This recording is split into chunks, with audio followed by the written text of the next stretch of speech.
Today we are making mac and cheese with bacon, and we're going to put some veggie in it. Okay, this is some butter and some crushed garlic in here. I'm making my cheese sauce.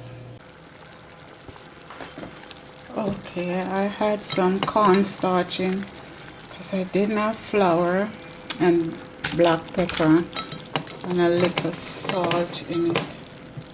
Gonna add my cheese.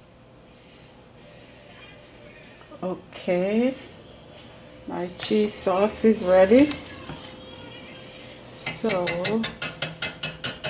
I'm gonna put things together now. Okay, that's it. Let's put it in the oven.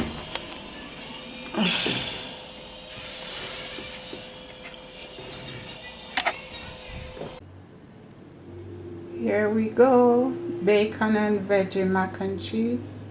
Bye everyone, thanks for coming into my home. God bless you. Take care, have a great day.